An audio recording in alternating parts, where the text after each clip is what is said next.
So I didn't get a chance to do this morning, and down here in the basement doing some work, and so I'm going to stop and take a moment to just read Genesis chapter 34. Now Dinah, the daughter of Leah, had borne to Jacob, went out to visit the women of the land. When Shechem, son of Hamor, the Hivite, the ruler of that area, saw her, he took her and raped her. His heart was drawn to Dinah, daughter of Jacob. He loved the young woman and spoke tenderly to her. And Shechem said to his father Hamor, "Give me this girl as my wife." When Jacob heard that his daughter Dinah had been defiled, his sons were in the fields with the livestock, so he did nothing about it until they came home. Then Shechem's father, Hamor, went out to talk with Jacob.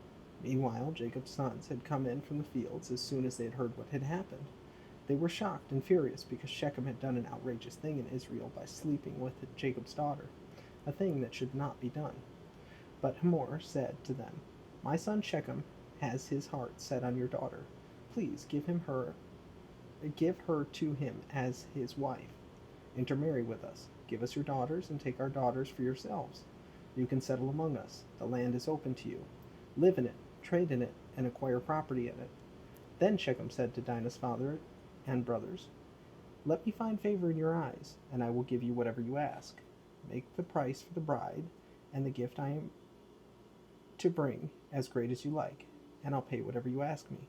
Only give me the young woman as my wife." Because their sister Dinah had been defiled, Jacob's sons replied deceitfully as they spoke to Shechem and his father Hamor.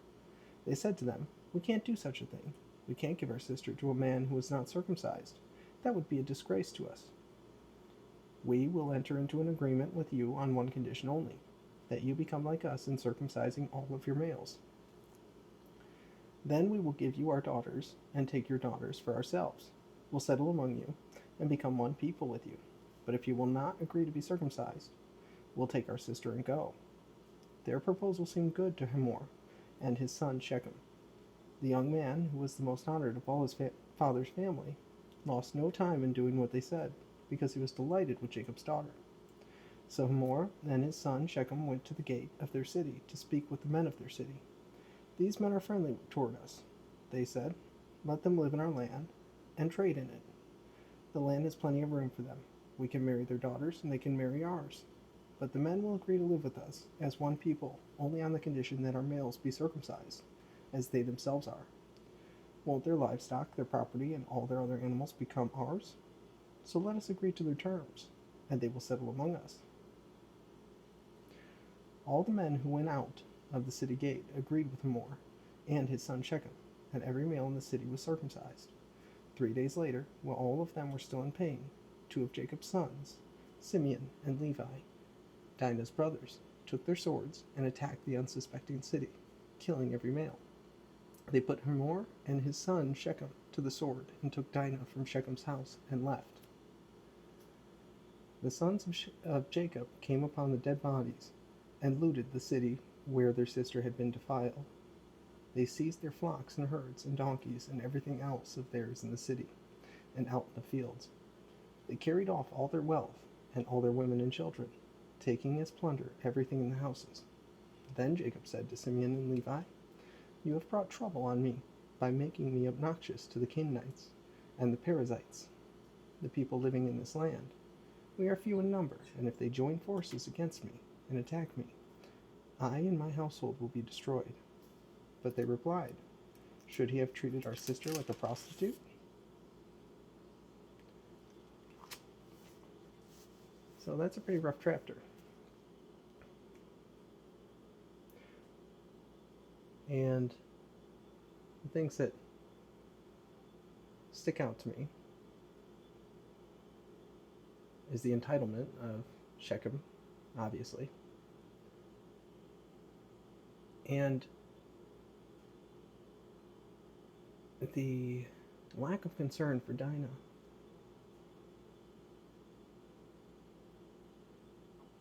And then there's the continued deceit that we have seen again and again. Now, I can't throw stones. It's not the point. It's not that I have been 100% honest and truthful in my life either.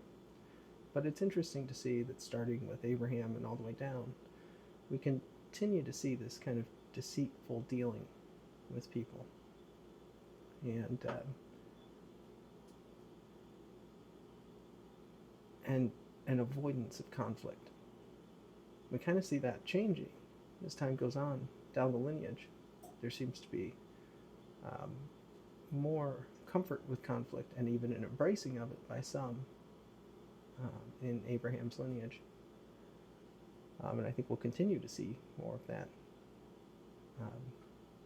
But it certainly probably was not the appropriate thing to do to murder everyone, especially the people that didn't have anything to do with what happened to Dinah.